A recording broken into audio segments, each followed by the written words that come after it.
और अब बात माफिया अतीक और उसकी फैमिली की। अतीक गैंग के खात्मे का काउंटडाउन शुरू हो गया है। उमेश पाल अपहरण केस में प्रयागराज की स्पेशल एमपी एमएलए कोर्ट में अतीक और अशरफ की सुनवाई पर पूरी हो चुकी है। स्पेशल एमपी एमएलए कोर्ट ने अपना फैसला सुरक्षित रख लिया है। माना यह जा रहा है कि पहली बार अतीक को सजा होना लगभग तय है।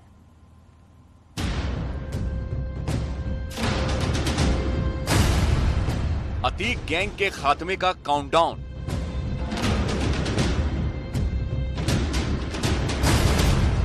खत्म होगा 17 साल का इंतजार।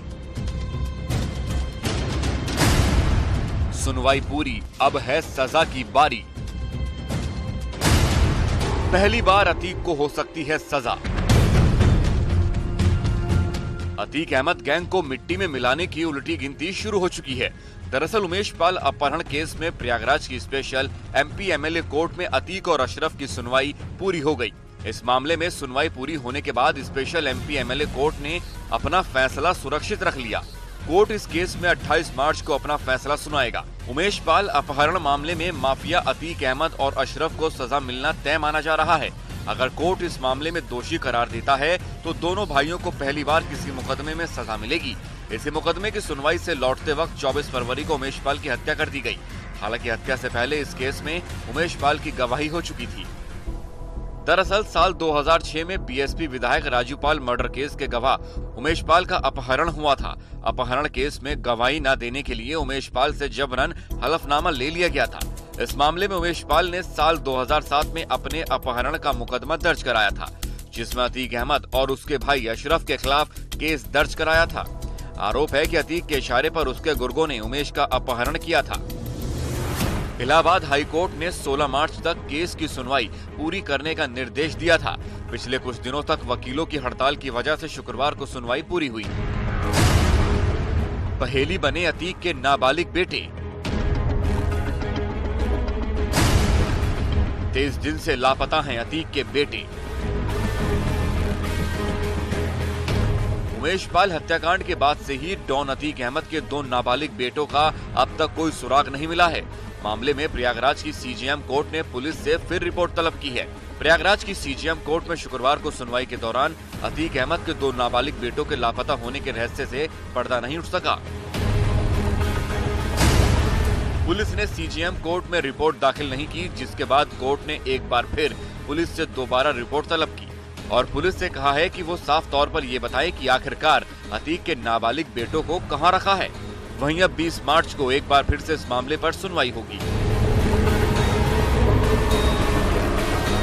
पिछली सुनवाई के दौरान कोर्ट ने सील बंद लिफाफे में पेश की गई पुलिस की रिपोर्ट लौटा दी थी।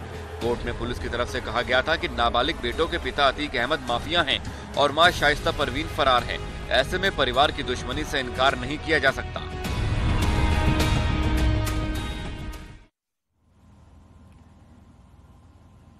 और बात करेंगे उमेश पाल हत्याकांड में एसटीएफ ने शिकंजा कसना शुरू कर दिया है। संदीप घाट इलाके के उमरपुर गांव में एसटीएफ की रेड जारी है, जहां पर अतीक के गुर्गे शकील अहमद के ईंट भट्टे पर छापेमारी हुई है। एसपी कौशांबी की मौजूदगी में एसटीएफ की टीम छापेमारी कर रही है। ईंट भट्टे पर शूटर्स के छिपे होने की सूचना पर एसटीएफ एक्टिव हुई है और भट्टे पर छापा मारा है। प्रयागराज के भमरौली का रहने वाला है शकील अहमद। उमेश पाल हत्याकांड के शूटर्स की गिरफ्तारी के लिए एसटीएफ की टीम छापेमारी कर रही है।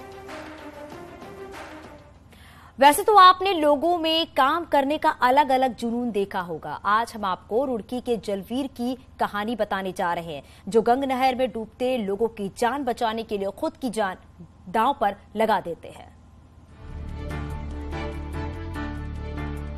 गंग नहर में आए दिन लोगों के डूबने की घटनाएं होती रहती हैं।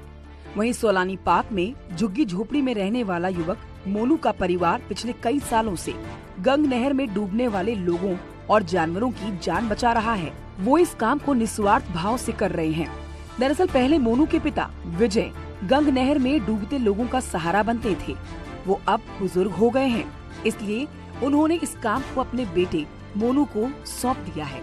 मोनू का कहना है कि इस साल फरवरी और मार्च महीने में 6 से 7 गंग नहर में डूबते लोगों की वो जान बचा चुका है। तो भी नहर के अंदर डूब जाता है या तो भी रुक के मच जाते हैं, हम भाग लेते हैं। हमारे पास लाइफ जैकेट भी अपनी प्राइवेट और तो लेते भाग लेते हैं, तब बचाने के लिए कूद जाते हैं। मोनू के पिता का कहना है कि उन्हें लोगों की जान बचाने के बाद बड़ा सुकून मिलता है, इसलिए वो इस काम को अपने बेटे मोनू को सिखा चुके हैं। पुलिस भी मोनू के काम की सराहना करती है। लोगों की मदद करने के लिए, पुलिस और प्रशासन की मदद करने के लिए हमेशा तत्पर दिखता है। उसकी इस भावना की मुक्त कंठ से प्रशंसा करता हूं। साथ ही उसके उत्साहवर्धन के लिए जो कुछ भी किया जाना आवश्यक है वो अवश्य हम लोग करते रहते हैं। पूर्व में भी उसको प्रशस्ति पत्र देकर और अन्य कारणों, अन्य प्रकार से उसकी सहायता की गई है। जलवीर मोनू की इस काम की प्रशंसा पूरे शहरवासी करते हैं, क्योंकि मोनू ने अब तक कई लोगों को असमय काल के गाल में जाने से बचाया है। न्यूज़ 18 के लिए रुड़की से मनोज जुयाल की रिपोर्ट।